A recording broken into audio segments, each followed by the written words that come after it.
Hello learners, welcome back to my channel Ed learning. आज का हमारा टॉपिक है इंसुलेशन।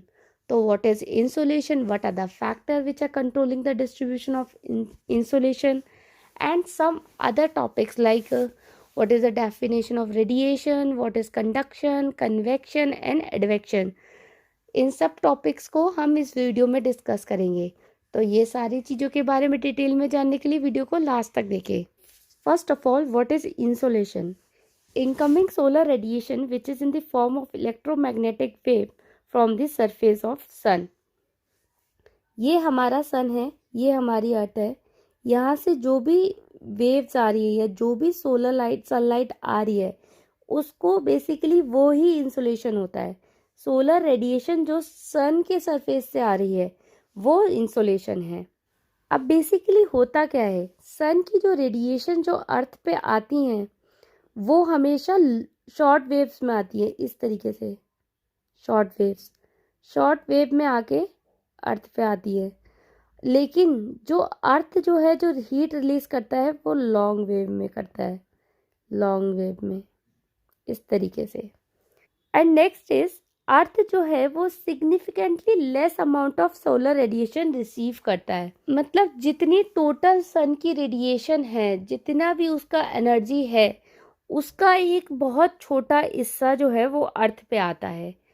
ये जो small amount of solar energy जो अर्थ रिसीव करता है वो भी बहुत इम्पॉर्टेंट है अर्थ के फिजिकल एंड बायोलॉजिकल प्रोसेस जो चलते रहते हैं उन सब के लिए। And small amount of insolation is also absorbed by dust particle, ozone, water vapours and other gases in the atmosphere.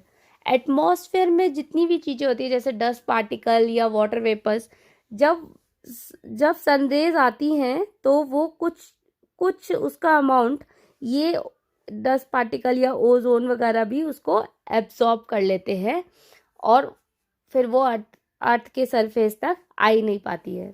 So basically सन की जो भी रेडिएशन आती है अर्थ के ग्राउंड लेवल तक से 51% ही पहुंच पाती है और बाकी की 49% जो है वो कहीं ना कहीं और चीज़ों में एब्जॉर्ब हो जाती है।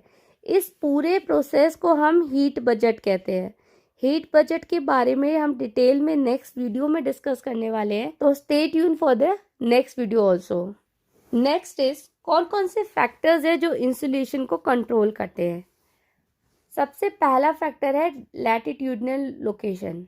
जैसे कि सबको पता है ये हमारी अर्थ है, ये इसका इक्वेटर है और ये ट्रॉपिकल्स है। तो सबको पता है इक्वेटर पे सबसे ज़्यादा सनलाइट आती है। सन की जो इंसुलेशन है वो इक्वेटर पे सबसे ज़्यादा होता है।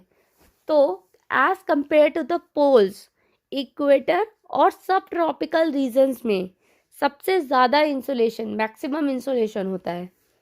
Next factor is distance between sun and earth. Earth और सन के बीच में कितना डिस्टेंस है, इससे भी इंसुलेशन पे इफेक्ट आता है।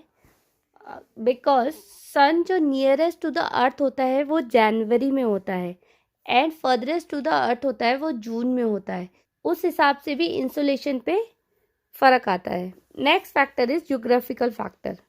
ज्योग्राफिकल फैक्टर में आते हैं जैसे कि फॉरेस्ट एरिया, सैंड एरिया या आइस माउंटेन्स जो होते हैं वहाँ पे कितना सनरेज आ रहा है, तो उससे भी फर्क आता है। फॉर एग्जाम्पल, फॉरेस्ट एरिया अगर जो है, फॉरेस्ट एरिया में इंसुलेशन कम होता है बिकॉज वो ऑल ओवर कवर होते हैं, तो ग्राउंड लेवल तक इतना सनरेज नहीं आ पाती हैं।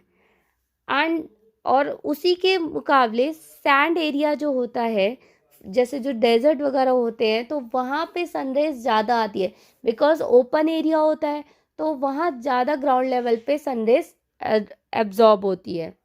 Next factor is altitude. हम जितनी ज़्यादा ऊपर जाएंगे उतना ज़्यादा सनरेज इंसुलेशन ज़्यादा होगा। इट इज़ ऑब्वियस कि ग्राउंड लेवल से कंपैरिजन में जो टॉप लेवल है, जो ऑल्टीट्यूड पे जगह है, वहाँ ज़्यादा सनरेज आती हैं। दैट इज़ वाई जब भी हम माउंटेन्स में जाते हैं तो वहाँ दिन में या सुबह में जल्दी धूप निकलती है और वहाँ ज़्यादा तेज़ धूप होती है in comparison to plains. Next factor is distance from the sea से कितना डिस्टेंस है, इस बात पे भी इफ़ेक्ट करता है. फॉर एग्जांपल अगर हम ईस्टर्न कोस्ट की बात करें या वेस्टर्न कोस्ट की बात करें तो वहाँ पे इंसुलेशन थोड़ा कम होता है, बिकॉज जो समुद्र से हवाएं आती हैं उसमें वाटर वेपर होता है और भी चीज़ें होती हैं जिस वजह से इंसुलेशन कम हो पाता है. Next is distribution from land and sea. Land and sea में भी फ़र्क हो जाता है. ऑब्वियस है, जहाँ पे ओपन लैंड है वहाँ पे ज़्यादा सनरेज पहुँच पाएंगी तो ज़्यादा इंसुलेशन हो पाएगा. एंड जहाँ पे वाटर है, सी है, वहाँ पे कम इंसुलेशन हो पाता है क्योंकि पानी ठंडा होता है और देर से गर्म होता है. लेवल ऑफ क्लाउडीनेस, अगर बादल ज़्यादा है कहीं पे तो वहाँ पे इंसुलेशन इतने संदेश ग्राउंड लेवल तक नहीं पहुँच पाती है. So these are the some factors which are controlling the distribution of insolation. Some other important terms are radiation, conduction, convection, advection. इन सबको मैं डिस्कस कर लेती हूँ बिकॉज ये आगे आने वाले सारे टॉपिक्स में ये टर्म्स यूज़ होती हैं. अगर पहले ही क्लियर हो जाते हैं इनका क्या मतलब होता है तो आगे टॉपिक समझना ईजी हो जाएगा. सबसे पहले radiation. Mechanism by which solar energy is receive and reflected by the earth is radiation. Sun है, अर्थ है हमारी, सोलर रेडिएशन आ रही है और हीट वापस जा रही है. This is the process of radiation. Conduction. Conduction क्या होता है? कंडक्शन एक एग्जाम्पल से मैं समझा देती हूँ. जैसे एक ग्लास में गर्म दूध है, अगर उसको हमें ठंडा करना है तो हम किसी दूसरे बर्तन में ठंडा पानी रख के अगर उस बर्तन में गर्म दूध वाला ग्लास रख देंगे तो जो ग्लास जो दूध की जो हीट एनर्जी होगी वो ठंडे पानी में ट्रांसफ़र हो जाएगी और जिससे कि एक बैलेंस हो जाएगा. जो कोल्ड वाटर है वो वार्म होने लगेगा और जो मिल्क है वो कोल्ड होने लगेगा. So, transfer of heat energy from warmer object to cold object. This is called conduction. उसके बाद है convection.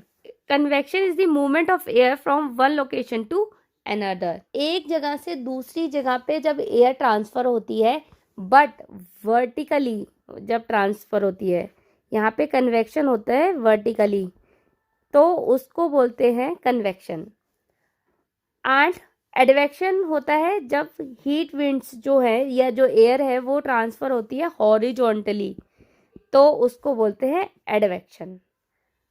So these are the some terms: radiation, conduction, convection and advection. So this is all about insolation. I hope सबको video पसंद आया होगा. अगर video पसंद आया हो तो उसको लाइक करें, शेयर करें और कमेंट करके बताएं वीडियो कैसा लगा और चैनल को सब्सक्राइब करना ना भूलें. Till then, take care. Bye bye.